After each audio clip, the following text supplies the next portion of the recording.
You've probably heard a lot about Somalia and less about Somaliland. These are two different states. If you haven't heard of Somaliland, this production is for you. Somaliland, the Republic of Somaliland, is a de facto state in the Horn of Africa, considered internationally to be part of Somalia. Somaliland lies in the Horn of Africa, on the southern coast of the Gulf of Aden. It is bordered by Djibouti to the northwest, Ethiopia to the south and west, and the uncontested part of Somalia to the east. Its claimed territory has almost 6 million residents. The capital and largest city is Hargeisa. The government of Somaliland regards itself as a self-declared independent nation after its withdrawal from the Somali Republic on May 18, 1991. However, Somaliland's sovereignty and independence remain unrecognized by the international community. On June 26, 1960, Somaliland, formerly known as British Somaliland, became an independent, sovereign state, known as the State of Somaliland. As in all the countries that were decolonized in 1960, the State of Somaliland immediately received congratulatory telegrams from 35 countries, including all 5 permanent members of the UN Security Council, welcoming its sovereignty. This was the practice in which recognition was extended to new decolonized states. As an independent state, the State of Somaliland entered into various treaties with the UK.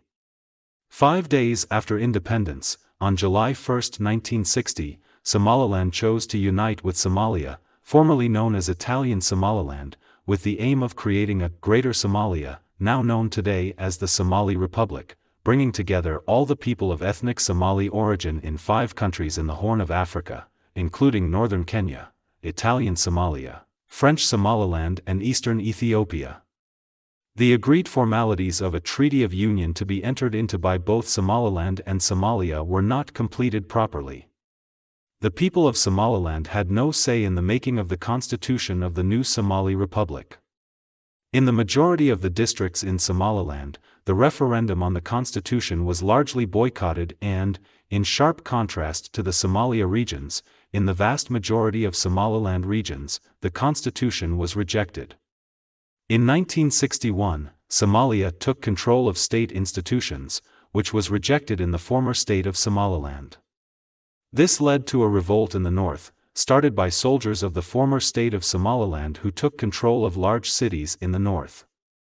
A group of officers took control of the radio station in Hargeisa, declaring the end of the unity between Somalia and Somaliland.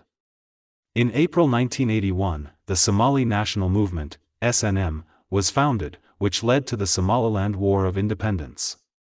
At the height of the war, Mohammed Syed Barre, president of the Somali Republic, began a crackdown against the Hargeisa-based SNM and other militant groups, which were among the events that led to the Somali Civil War. The conflict left Somalia's economic and military infrastructure severely damaged. Following the collapse of Barre's government in early 1991, local authorities, led by the SNM, unilaterally declared independence from Somalia on May 18 of the same year and reinstated the borders of the former short-lived independent state of Somaliland.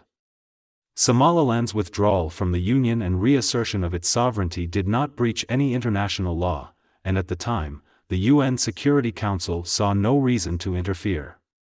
Since 1991, the territory has been governed by democratically elected governments that seek international recognition as the government of the Republic of Somaliland. The central government maintains informal ties with some foreign governments, which have sent delegations to Hargeisa. Ethiopia also maintains a trade office in the region. However, Somaliland's self-proclaimed independence has not been officially recognized by any country or international organization. For 3 decades, Somaliland has been on a charm offensive, attempting to persuade the rest of the world to recognize its statehood. While its quest for recognition has largely failed, its perseverance appears to be paying off, as it has made its presence known. Its pursuit is acknowledged in global political debate. On January 18, 2022, members of Parliament, MPs, convened in the United Kingdom's, UK, Parliament to discuss the acceptance of Somaliland's independence.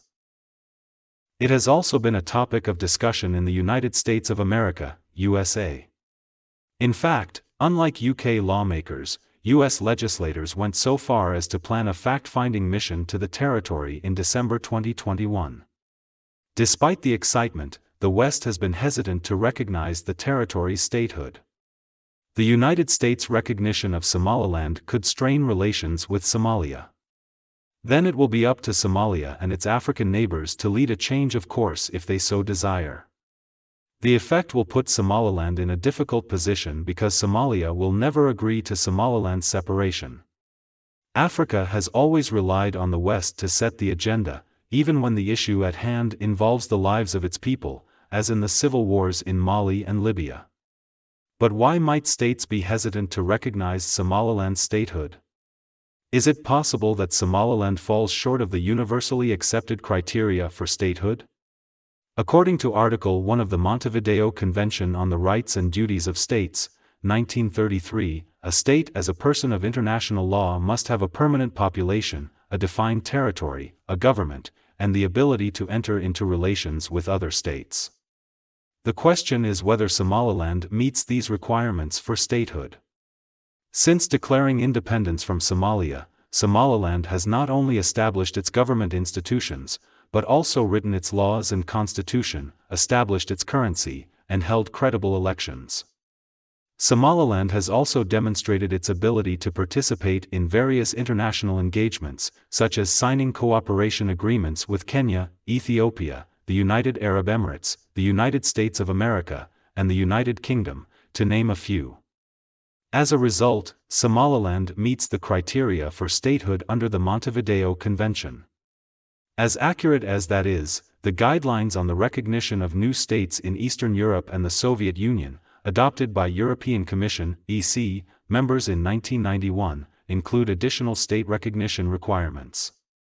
Under these criteria, respect for the Articles of the United Nations Charter, commitments to the rule of law, democracy, human rights, and safeguards for the rights of ethnic and national groups and minorities were among the new prerequisites for state recognition. Human Rights Watch found that while there was evidence of massive human rights violations in Somaliland, there were fewer incidents than similar incidents in neighboring countries such as Kenya, Ethiopia, Djibouti, and Somalia. Somalilanders have the right to self-determination, which allows them to freely determine their political status and pursue their economic, social, and cultural development. As a result, the international community's refusal to recognize Somaliland as a sovereign state is unjustifiable. Rather than waiting for the West to act first, Africa should take the lead in recognizing Somaliland's statehood. Let's hear your thoughts. Thanks for watching. If you like this type of content, make sure you subscribe and turn on the notification bell for more stories.